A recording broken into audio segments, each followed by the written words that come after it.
What's going on, everybody? Wow. Oh, wow.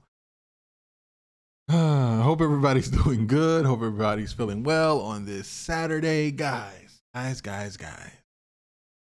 We have an update from someone who's been writing in to the channel. Oh, poor lady. She's not happy. Okay. Backstory. She was married to a wealthy dude or some dude that I don't know I don't know if he's wealthy, he's rich. He took care of her. She stayed home and worked, right? Or she stayed home, he worked. She was a stay-at-home wife. She got bored and cheated on him with a delivery guy. Yep, with a delivery guy. He found out, he knew because he probably had cameras in the apartment. They were in New York. He kicked her out. She's crying, walking around the streets, calling her mama going off on her, all types of stuff. Man, she's using a man's credit card to stay in hotels, and she's back. She's writing again, and she is spiraling out of control. Guys, if you don't know what I'm talking about, I'm going to play it first here. If you know exactly what I'm talking about, go down to the description and click update. Let's get into it. Subject: he kicked me out with nothing, and I deserved it. Dear True Story, I never thought I'd be one of the people writing into your channel.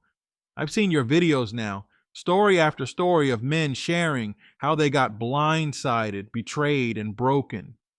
I guess now I'm one of the women on the other side of that. Honestly, I wasn't even going to send this. I told myself I'd just watch a few videos, maybe listen to other people's mistakes, and move on.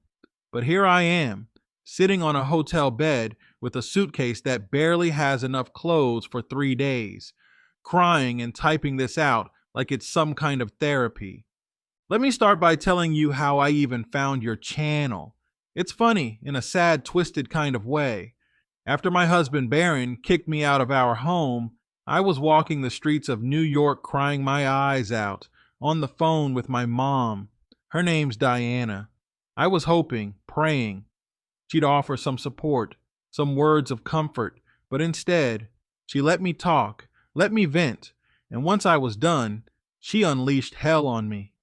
You found a wealthy man who loved you and made you his wife, and you cheat with a delivery guy. That's what she said. I'll never forget how disgusted she sounded, like she couldn't believe I came out of her. Then she kept going, didn't even pause to breathe. Are you stupid? Do you know how hard it is to find a man like that? You better beg him to take you back. Don't call me asking for help. You made your bed, now lay in it. Then she hung up. Just like that. I was left standing in the middle of the sidewalk, looking around like maybe someone would offer me a hand or tell me this was all a dream. But nobody did. All I had was my phone and the shame bubbling up inside me like acid. And it gets worse. About 10 minutes later, my phone buzzed. It was a text from my mom. You know what it said? Get that man back because I need my mortgage paid. You're ruining things for the both of us. I nearly collapsed right there on the street. She didn't care about me. She cared about what Baron did for her. The man who had just caught me cheating in his house was also the one covering her bills. That broke me in a new way. I cried walking down that street, like full body, can't breathe, nose running kind of crying. I had nowhere to go, no friends in the city, no family that cared, just me and the consequences of my own choices. Baron and I moved to New York 2 years ago. He got a huge opportunity with a firm in Midtown, and he wanted us to live comfortably, so he put us up in this gorgeous apartment in Lower East Manhattan. I didn't have to work. I stayed home, cooked, decorated, made sure the place always looked like something out of a magazine. He gave me everything, but he was always gone. Long hours, business trips. Even when he was home, sometimes he'd be on Zoom calls or reviewing presentations until 11 p.m. At first, I was fine. I mean, who wouldn't want that life? But then, I started feeling invisible, like a fancy lamp in the corner of his world, nice to look at but never noticed unless the light was off. That's when the flirting started. Just little comments at first. Smiles, lingering glances at the delivery guys who came to the door when Barron was away. I knew it was wrong, but I also felt like, well, I don't even know, like I deserved to be seen. The first guy, he was older, probably mid-40s. I complimented his cologne and asked if he worked out. He looked uncomfortable and practically sprinted back to the elevator.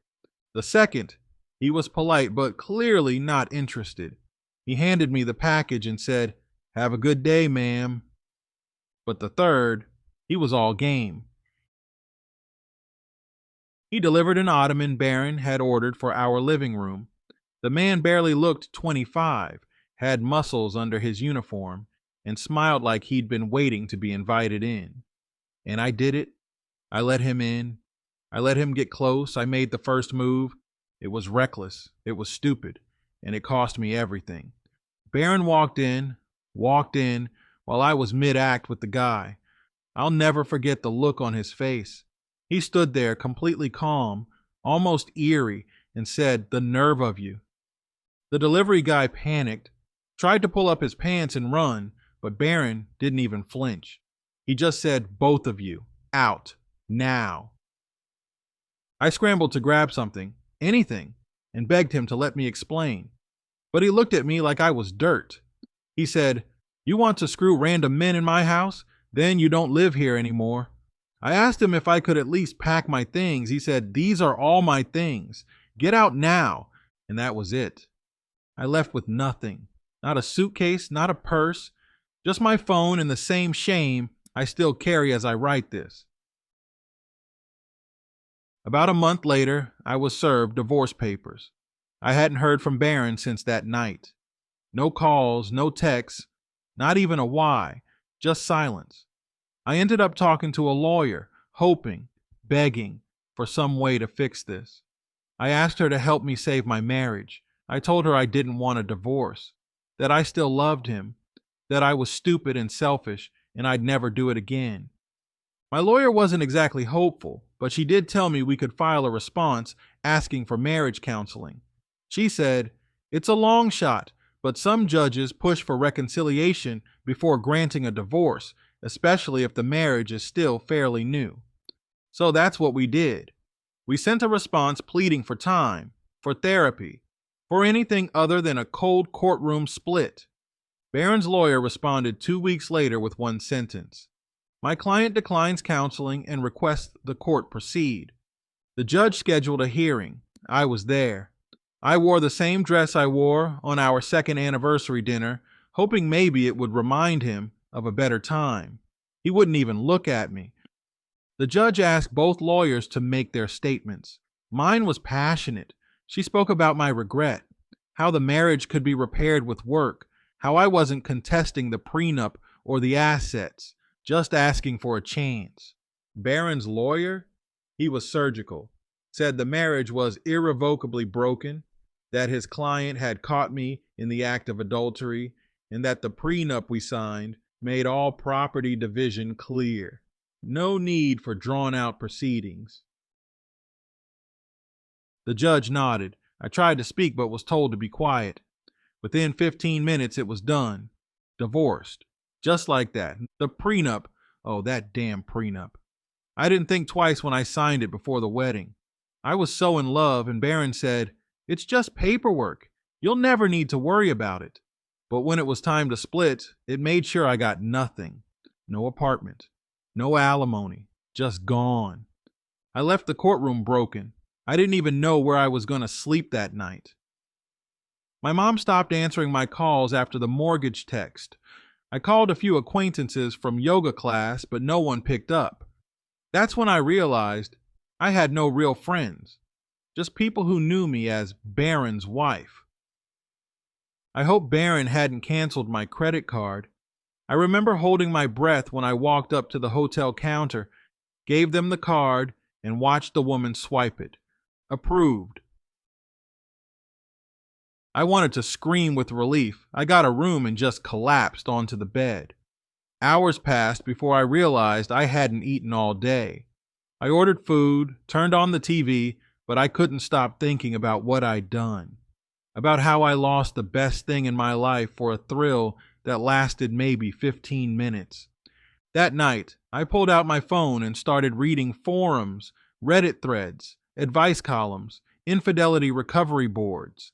At first, I was just reading about women who got caught like me. I thought maybe I could find some advice, but what I found were pages and pages of regret. Stories from women who lost good men. Some tried to get them back. Most failed. I was hooked. I spent hours reading. I started crying again. And then I saw it. A comment that mentioned your channel, said it was eye-opening and brutally honest. The comment had a link. I clicked it. And that's how I found you. I watched one video, then another, then 5 more. Every single one felt like someone holding a mirror up to my soul. I wasn't the victim. I was the one who broke something sacred. I was the one who shattered trust, then had the audacity to cry about the consequences. I almost didn't send this email. I didn't want to admit it out loud. But something about hearing these men speak, hearing their raw pain, made me realize that if I didn't say something, really say it, I'd never stop living in denial. After the final judgment was handed down, I walked out of that courtroom feeling like I had no identity. The woman I thought I was, the wife, the homemaker, the kept and cared for woman, was gone. I was just Veronica now. Veronica the cheater. Veronica the homeless. Veronica the disappointment. And if that wasn't enough, my own mother went silent on me for 2 full weeks after that court decision. Not a call, not a text, nothing. Then out of nowhere, she sends me a message that just read, "Hope you learned your lesson. Let me know when you're back with him. And don't come back home here. I don't need neighbors asking questions." That crushed me quite all over again. I felt like a stray animal abandoned on the side of the road. I wasn't even angry at my mom. I understood why she was ashamed, but it still hurt. I wanted at least a shred of empathy. I was her only child, but I didn't even deserve pity anymore. Not in her eyes. I started bouncing around budget hotels using the last bit of credit I had on Barron's card. I didn't even know how long it would last. I remember holding my breath every time I swiped it, waiting to see "transaction declined" pop up. I kept telling myself, "You'll figure it out tomorrow," but tomorrow just kept coming with more of the same hopelessness. I tried calling a few old acquaintances I knew in the city, women I met through Barron's corporate events, wives of his coworkers, but they all ghosted me. Either he got to them first and told them what I did, or they heard through the grapevine. Nobody wants to be associated with the disgraced ex-wife who slept with a delivery guy. That's social suicide in those circles. I went through a dark phase right after that. I'd wake up around noon, eat one small snack, and spend the rest of the day scrolling online forums in bed. I wasn't looking for answers at first, just distractions. But I found threads where women poured out stories that sounded just like mine. Wives who had perfect lives and still strayed. Wives who were bored, lonely, neglected, not unloved, just unattended. That's a dangerous place for someone like me. Someone who grew up craving male attention, but never quite understanding how to value it. That's when I found a comment in one of those threads that linked to your channel. It said something like, "This guy reads real stories from people like us.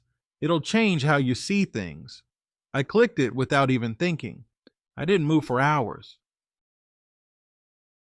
Your voice, the tone, the way you narrated each email, no judgment, just honest reflection. It pulled me in. I watched video after video, and for the first time in weeks, I didn't feel totally alone. I was crying again, but this time it wasn't from shame. It was from recognition.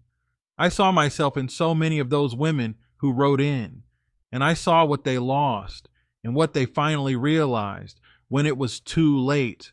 I wasn't going to send anything. I told myself, "You've humiliated yourself enough."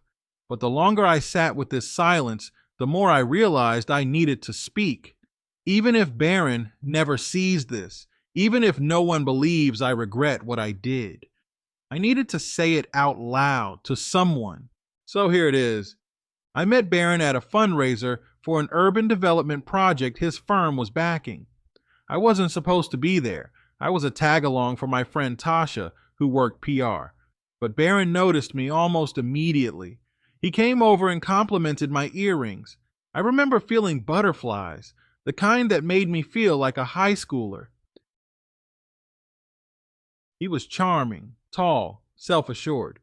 He carried himself like a man who knew what he wanted, and I was flattered that what he wanted in that moment was me.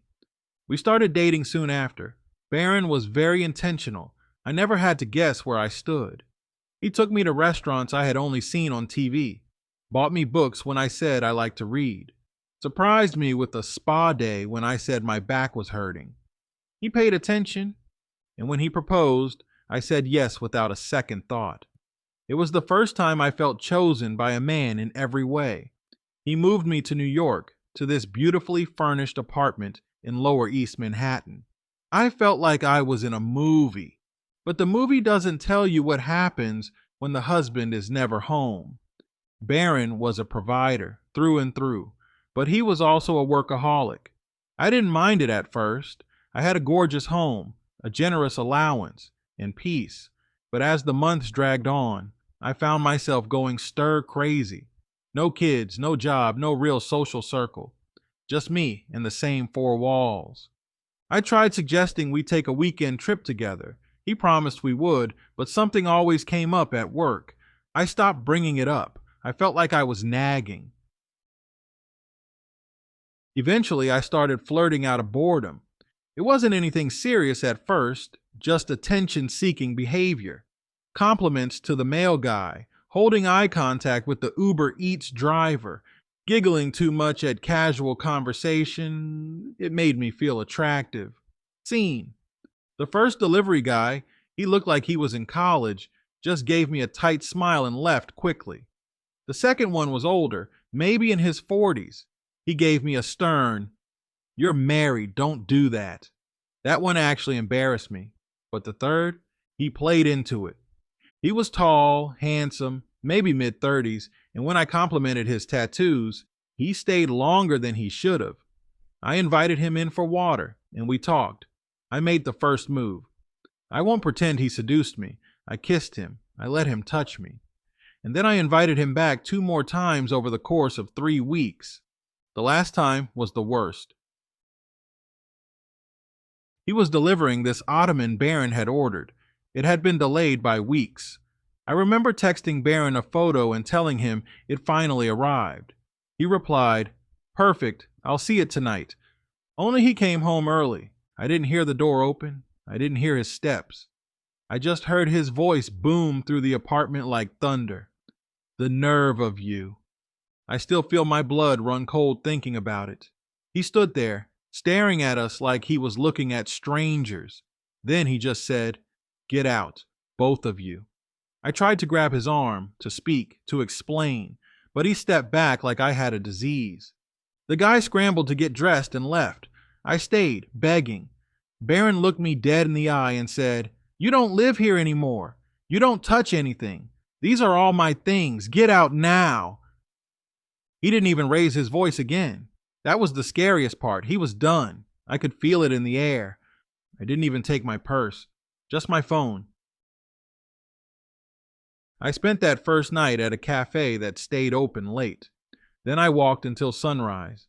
I tried to call my mom, thinking she'd understand, but you already know how that went. She blamed me, called me stupid, said I needed to fix it, not cry about it. Then she hung up. I kept thinking about how I ruined everything over temporary attention, how I let boredom destroy my life. Baron served me papers about 3.5 weeks later. My lawyer said, "You have no grounds to contest this unless you can argue abandonment or claim emotional abuse, and we both know that's not the case." I told her I didn't care about contesting the divorce, I just didn't want to lose Baron. I begged her, "Please, can't you tell the court I need counseling?" "That we both do?" She said, "The court might recommend it, but he's protected by the prenup. You don't really have leverage here. The best you can do is stall." I felt so pathetic. I wasn't fighting for money or property. I just wanted him to forgive me. I told the judge I didn't want the marriage to end, that I'd do therapy, write an apology letter, go to church, anything. But Barron stood there like a statue and said, "I've made peace with the situation. I want the divorce." The prenup cut me out of everything. No spousal support, no shared property, nothing. The apartment lease was under his business name. Even my gym membership got canceled. So now I'm writing this from a tiny 2-star hotel in Brooklyn. I don't even know what comes next. Wow, I might have to go to a shelter soon if the card gets declined. I check it like it's a lifeline. I'm scared. I'm ashamed. But more than anything, I'm sorry. Not just sorry that I got caught. Sorry that I destroyed something beautiful because I couldn't sit still and be grateful. Sorry that I let my loneliness become recklessness. Sorry that I disrespected the man who gave me everything. I don't know if Barron will ever hear this. I doubt it. But if somehow this email ends up in one of your videos and he listens, I just want him to know I was wrong. Completely, disgustingly wrong. And to any woman who might be listening, who feels trapped or bored or neglected in her marriage, don't do what I did. Communicate, speak up, but do not betray a good man. It's a pain that doesn't leave you. Thank you for reading this. Thank you for your channel. I don't know what happens next, but I'm trying to rebuild, one truth at a time. Sincerely, Veronica. You are out of your mind. I'm sorry. He did the right thing by leaving. He did the right thing by making you sign a prenup. Subject, update from Veronica. I'm not going down without a fight. Dear True, it's me, Veronica. You read my first email to your audience recently, and I've listened to that video more times than I want to admit. I cried the first time hearing my own words back to me. It was surreal, embarrassing, raw, and honest, but also strangely therapeutic. That story is still my truth, and yet so much more has happened since I sent it. So now I'm writing again, not just for the audience, but for myself. I feel like this email might be the only way I can process everything that's been happening. You helped me face my shame. Now I'm trying to reclaim what I still have left of my dignity. After I sent in that first email, I stayed in that same hotel for another 4 nights, long enough to burn through what little was left on my credit card. Barron hadn't canceled it yet, but I knew it was coming. I knew he was the type of man to move quick once he felt disrespected. And honestly, I can't blame him. But at the same time, I couldn't just roll over and accept what was being done to me, especially once I discovered what he did with my belongings. You see, after I got kicked out of the apartment he paid for, I didn't just lose my home. I lost everything. My clothes, my laptop, jewelry, family keepsakes, even the handmade quilt my grandmother gave me before she passed. Gone. I thought I might at least be able to go back and pack up my things or have them sent to me, but that never happened, and I couldn't stop thinking about it. It all came to a head when I finally decided to meet with a new lawyer. My previous one just kept telling me there was nothing I could do. The prenup is ironclad. You cheated. The judge won't be sympathetic. But something in me, maybe the pain, maybe the desperation, maybe just plain anger, refused to let that be the end of the story. So I went downtown to a law firm someone in a women's support group told me about. Free consultations, they said. No harm in trying. That's where I met her. Her name is Michelle, a sharp, no-nonsense woman in her early 50s with short black hair and silver-rimmed glasses that hang on the edge of her nose like she's ready to cut through your BS in half a second. But she was also kind, the kind of kind that doesn't pity you but sees you. She looked at me, then at the manila folder I brought, photos of my things, receipts, the prenup, the court summons. Here's how that conversation went. Michelle, Veronica, if half of what you're telling me is true, then your ex husband may have some explaining to do, especially if he discarded or sold items that belonged to you personally and weren't covered under any marital asset clause. Me. So that means I can sue him? Michelle, raising an eyebrow. Possibly, but I'm not going to lie to you. It's an uphill battle. You cheated, and that does influence how judges and juries perceive your case, but it doesn't give him the right to steal your property or retaliate unlawfully. If you have proof of ownership and proof that he sold or kept your things without your permission, we may have a shot. Me, hesitantly. What about pain and suffering? Michelle, leaning back. That's harder. But if we can prove emotional distress caused by intentional harm, like him leaving you homeless or destroying personal items, that's a possible claim. Don't get your hopes up too high, but don't count yourself out either. I remember sitting there stunned. For the first time, someone wasn't just telling me I ruined everything. Someone was telling me I might still be owed something. That even if I messed up, I didn't deserve to be stripped of everything. But here's the kicker. I couldn't afford her. Michelle's retainer fee was well beyond anything I had left. I thanked her and got ready to leave, but I think she could see the desperation in my eyes. That's when something unexpected happened. I was walking back to the subway, probably looking like a wreck. This older man, maybe in his 70s, saw me struggling with my tote bag that was falling apart. I didn't even realize I was crying again until he asked if I was all right. His name was Mr. Hines. I don't know why I opened up to him, but I did. I told him I'd met with a lawyer and that I had no money to retain her, but wanted to fight for what I lost. He looked at me with this strange expression, kind of like pity, but also a fatherly concern I hadn't felt in my life. After a moment, he reached into his pocket and handed me a check for $2,000, just like that. I stared at him like he was crazy.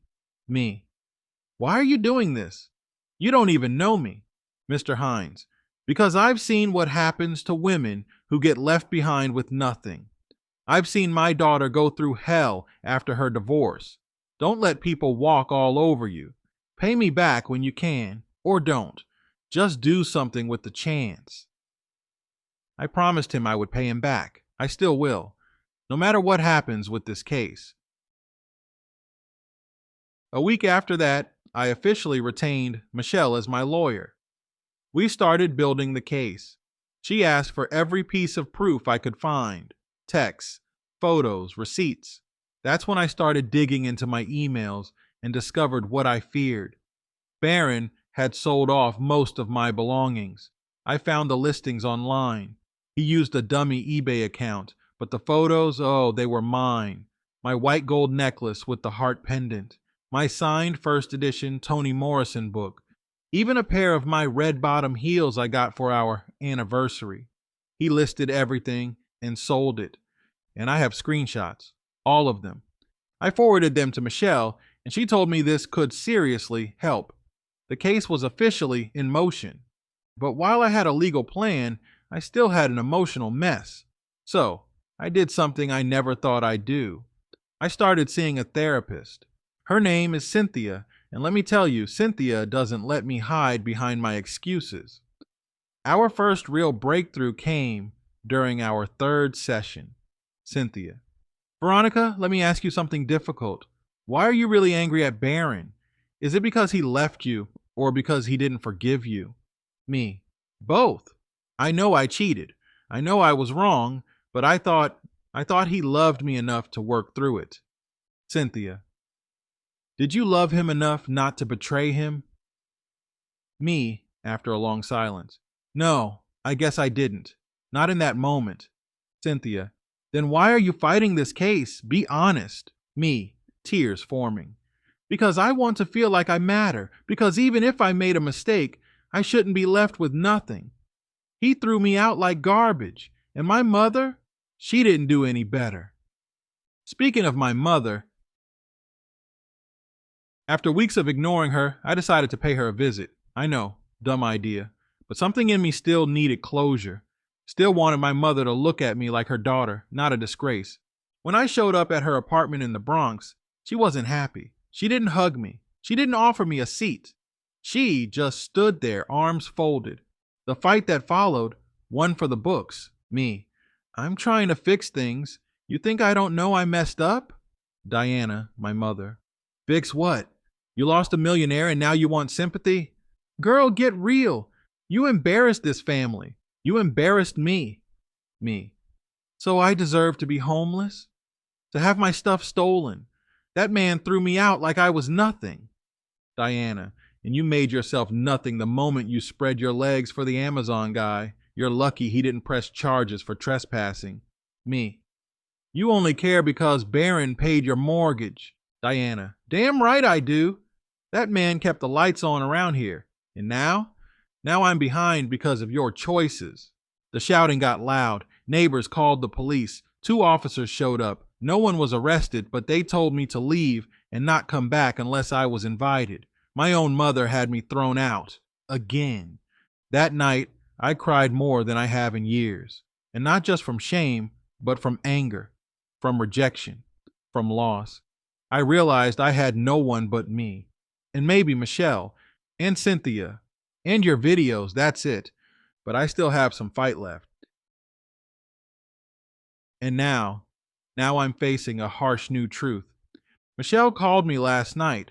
She said there's a possibility the case might not go through. There's language in the prenup that might weaken my position about personal belongings, and there's a clause I didn't understand back when I signed it about gifting of goods within the marriage.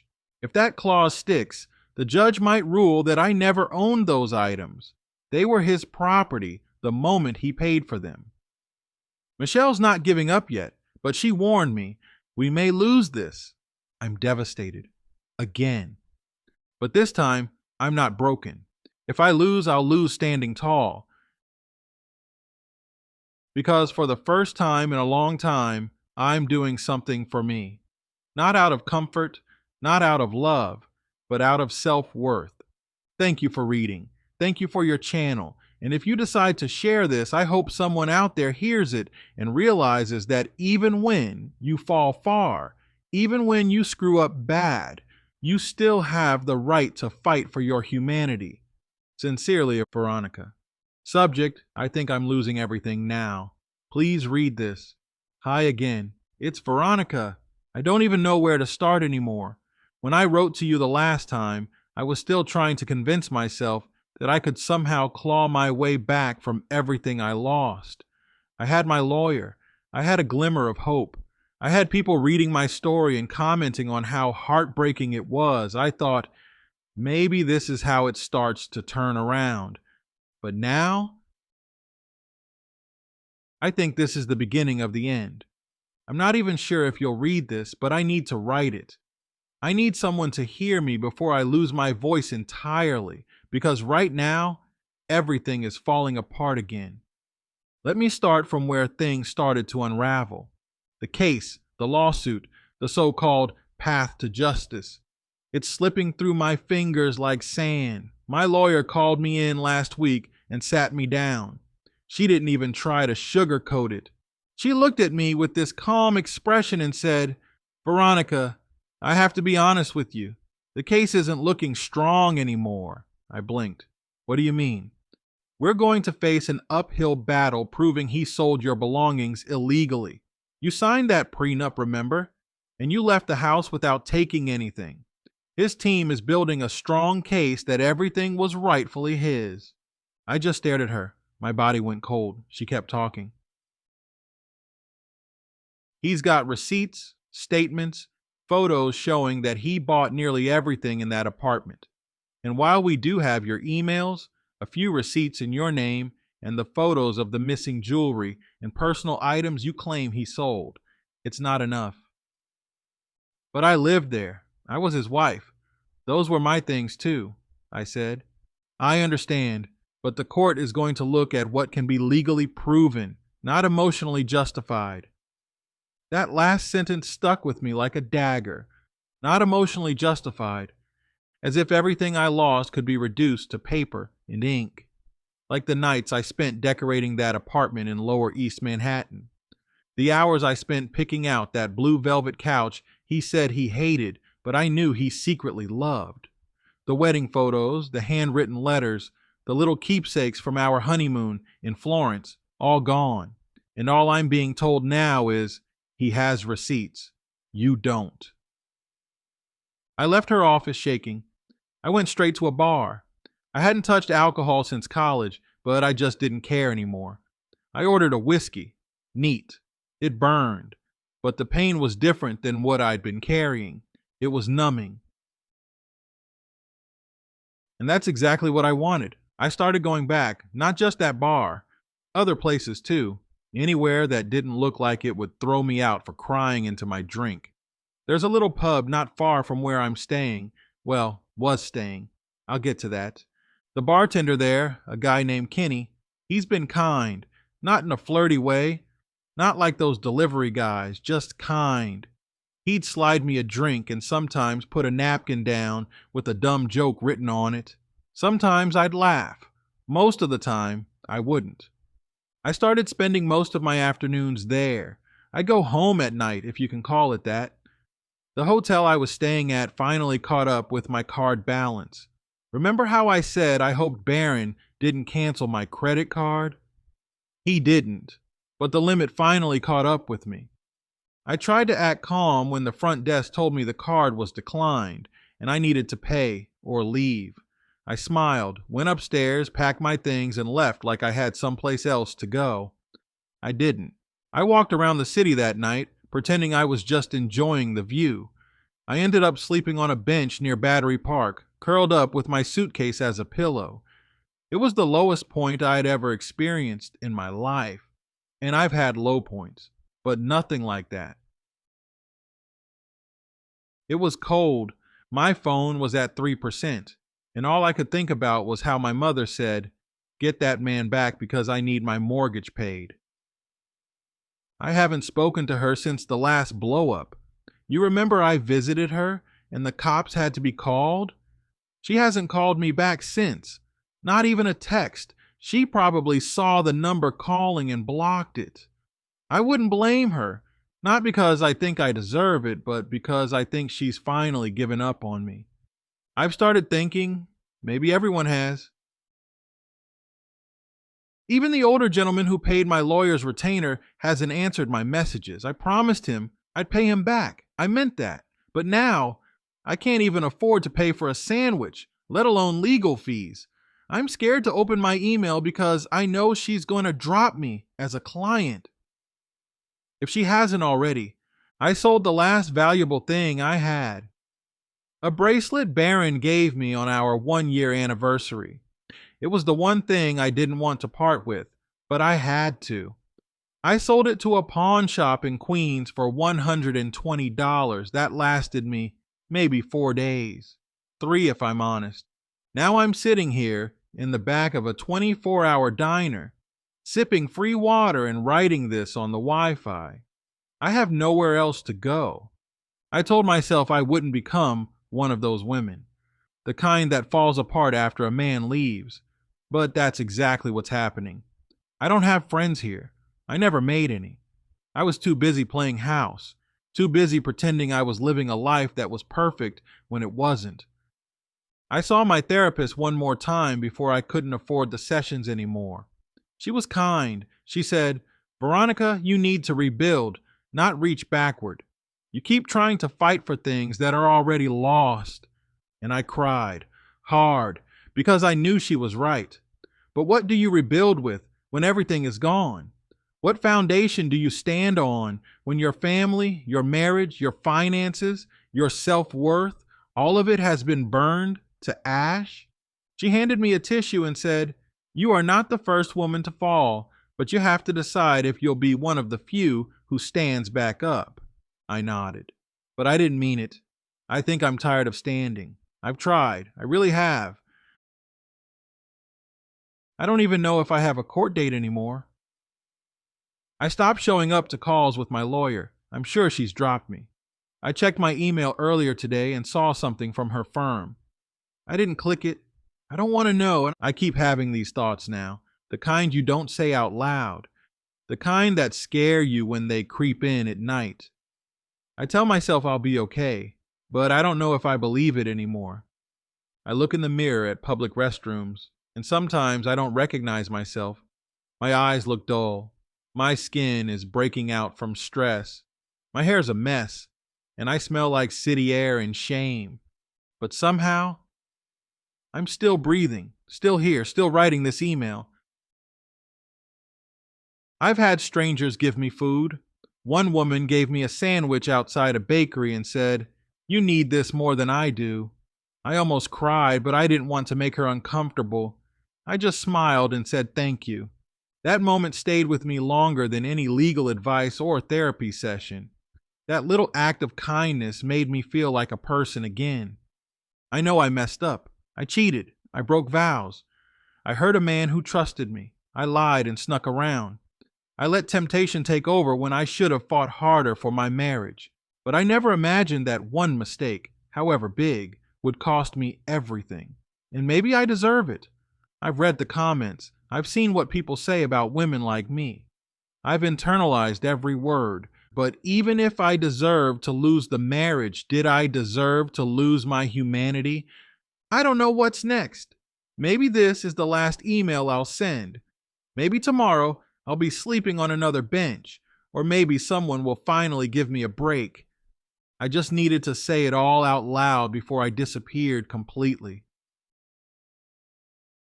Thank you for reading. Thank you for letting me have a voice, even if it's just for these moments. I wish I could say I'm okay, but I'm not. Maybe one day.